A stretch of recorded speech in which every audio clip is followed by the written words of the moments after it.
राजस्थान में कई तरह के भाईचारे देखने को मिलते हैं जब हम सियासत की बात करते हैं तो, लेकिन एक भाईचारा अभी सबकी जुबान पर चढ़ा हुआ है और वो है हनुमान बेनीवाल और राजकुमार रोध का, जिसका एक बहुत बड़ा एग्जाम्पल हाल ही में सदर में देखने को मिला।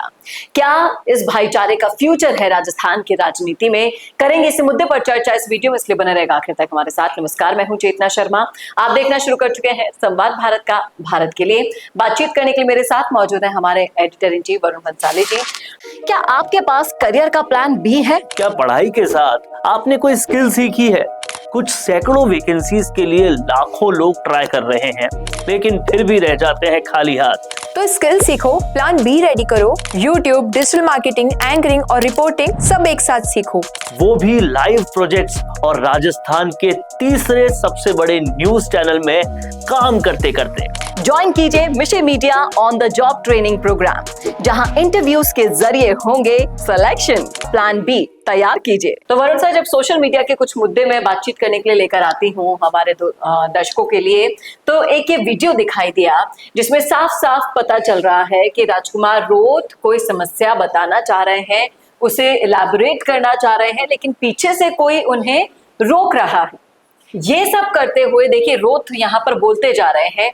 क्यों? क्योंकि इन्हें पता है कि मुझे पीछे से कवर किया जा रहा है अच्छे से बेनीवाल के द्वारा।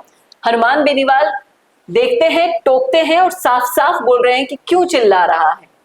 समझ में आ रहा है, आप इनकी लिपसिंग वगैरह भी देख पा रहे हैं और गुस्से में नजर आ रहे हैं क्योंकि राजकुमार रोध को अपने मुद्दे पर बोलने नहीं दिया जा रहा है। क्या कहेंगे आप इस भाईचारे के बारे में? देखिए, ये भाईचारा कहें आप इसे, दोस्ती कहें आप उसे, या फिर वो चिंगारी कहें जो भविष्य की बहुत बड़ी आग है, तो इसे समझना और ज्यादा आसान होगा। अभी तक ये बात होती थी कि राजस्थान में, क्या राजस्थान के अंदर बीजेपी और कांग्रेस का कोई अल्टरनेटिव है? बीजेपी और कांग्रेस के इतर कोई आ पाएगा? और तब बड़े बड़े नेता, राजनेता कहते थे कि जो थर्ड फ्रंट है, जो तीसरा मोर्चा है, वो एकदम ही काल्पनिक है, ये कभी नहीं हो पाएगा। अभी तक ये बातें राजस्थान में चलती थी कि बीजेपी और कांग्रेस के अलावा कोई तीसरे मोर्चे की चीज हो ही नहीं सकती। लेकिन आप देखिए, हनुमान बेनीवाल जिस तरह से लगातार तीसरे मोर्चे के पौधे को सींच रहे हैं, चाहे ऐसी किसी भी तरह की बातचीत होती रहे, वो जिस तरीके से पहले दम दिखाते हैं अपनी पार्टी बनाने का, भाजपा से निकलकर अपनी अलग पार्टी बना लेते हैं, उसके बाद दम दिखाते हैं राजस्थान से बाहर निकल के पार्लियामेंट में जाने का, फिर दम दिखाते हैं राजस्थान में भले एक भी विधायक ना हो और पार्लियामेंट में सिर्फ एक ही विधायक हो, तो भी कैसे पूरे पार्लियामेंट में एक विधायक से भी चमक जाए, वो दम दिखाते हैं। सांसद माफ कीजिएगा, एक सांसद से भी चमक जाए, वो दम दिखाते हैं।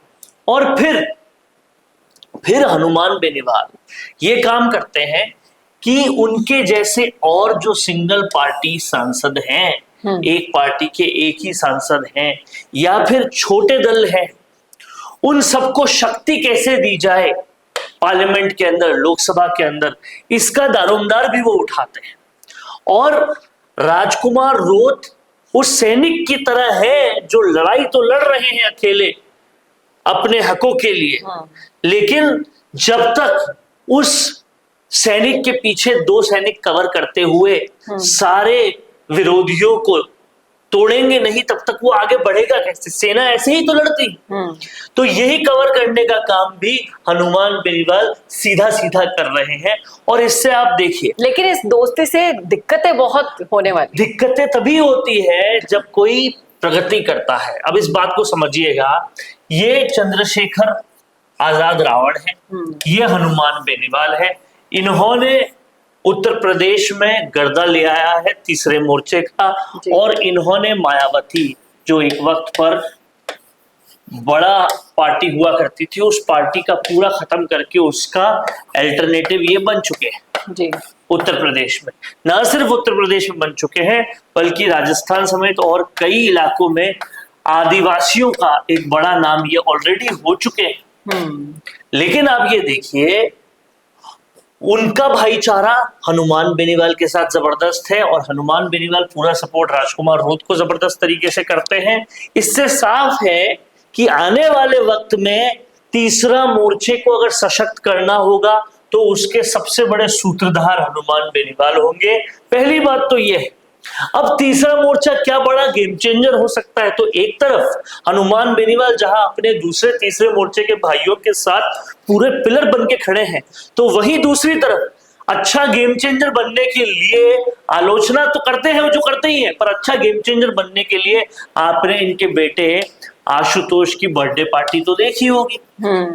बाकी सारी पार्टियों से जो इनका गठबंधन है, जो कोलैबोरेशन है, वो भी बहुत जबरदस्त रहता है और बाकी सारे लोग इनको मानते भी उसी तरीके से हैं।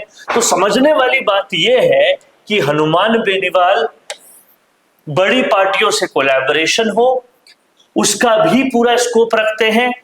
दूसरे जो साथी हैं उन साथियों के साथ सब कुछ ठीक हो वो भी देखते हैं, ताकि जब भी बात होगी गेम को चेंज करने की, जब भी बात होगी कहीं ना कहीं तीसरे मोर्चे से राजनीति को सशक्त करने की, तो जो सबसे आगे आएगा वो हनुमान बेनीवाल होगा, क्योंकि वो हर मोर्चे पर अग्रणी हुए बैठे हैं। और भविष्य में जो हनुमान बेनीवाल कहते हैं कि 2028 मेरा आखिरी टर्म होगा, इस बात को भी आप समझिएगा, गहराई से समझिएगा। अगर राजस्थान की राजनीति को वो त्यागते हैं तो वो देश की राजनीति को बड़ा करने की किस तरह से मादा रख रहे हैं, वो भी ऐसे वीडियोस बता रहे हैं। 2028 में अगर पूरी निराशा राजस्थान ने दे दी जिसकी उम्मीद ना के बराबर है, तो वो देश की राजनीति भी इतनी जबरदस्त तरीके से कर सकते हैं कि होंगे कांग्रेस बीजेपी के बाकी 24 सांसद, लेकिन छाए फिर भी बेनीवाल ही रहते हैं। और सिर्फ राजस्थान के नहीं, पूरे देश के तमाम सारे सांसदों के, चाहे वो टीएमसी का हो, चाहे वो आरजेडी का हो, चाहे वो बीजेपी का हो, कांग्रेस का हो, सबसे रिश्ता भी बना के रखते हैं और ताल ठोक के गलत हो तो आलोचना भी करते हैं। और ऐसी पर्सनालिटी बना के रखते हैं कि नितिन गडकरी को सबसे पहले इनके पास आना पड़ता है, सबसे पहले इनके पास आना पड़ता है तमाम सारे आम आदमी पार्टी के नेताओं को, सबसे पहले इनके पास आना पड़ता है कांग्रेस के नेताओं को। कहीं ना कहीं वो दबदबा है, कहीं ना कहीं वो शक्ति है, और जिसको नहीं पास में आने देना उसको नहीं आने देना है। हनुमान बेनीवाल जैसा बनना ना वाकई में बहुत कठिन काम है, और इनके जैसा भाईचारा निभाना भी राजनीति में आज के समय में बहुत ही ज्यादा, आप देख लीजिए, मुश्किल काम है दूसरों के लिए, और उतना ही आसान हनुमान बेनीवाल के लिए भी है, क्योंकि वो अपनी विचारधारा को लेकर एकदम क्लियर है, कहीं उनको कंफ्यूजन नहीं है उसमें। और इसीलिए इस भाईचारे से बड़े बड़े लोगों को और भी दिक्कत होने वाली है आने वाले कुछ समय में। क्या कहेंगे आप? क्या ये भाईचारा उस समय भी बना रहेगा जब चुनाव सर पर होंगे? बताइएगा जरूर कमेंट करके कमेंट बॉक्स में। क्या इनके भाईचारे को तोड़ने की कोशिशें पूरी होंगी या नाकाम साबित होंगी? लिखिएगा जरूर कमेंट बॉक्स में अपनी राय। कैसा लगा वीडियो बताना ना भूलेगा, और ऐसे वीडियोस के लिए देखते रहिए संवाद भारत के लिए। नमस्कार। वीडियो चाहिए बिजनेस प्रमोशन का या फिर पर्सनल ब्रांडिंग के लिए, तो अब आपको एक ही जगह मिलेंगे हाईटेक स्टूडियोज, प्रोफेशनल सेटअप और creative team, green screen and soundproof studio, perfect lighting और pro setup, podcast setup, ultra clear audio और multi camera angles, 75 inch touch panel, teaching और एक्सप्लेनर वीडियोस के लिए परफेक्ट, 10 से 15 साल experienced anchors और journalist जो आपके कंटेंट को देंगे प्रोफेशनल टच। राजस्थान का तीसरा सबसे बड़ा डिजिटल न्यूज़ चैनल आपकी ब्रांड को मिलेगा प्लेटफॉर्म। 50+ प्रोफेशनल वीडियो मॉडल्स जो आपके प्रोजेक्ट को बनाएंगे ज़्यादा इंगेजिंग। हमने 5000+ बिजनेस और ब्रांड्स को ग्रो करने में की है मदद। अब आपकी बारी।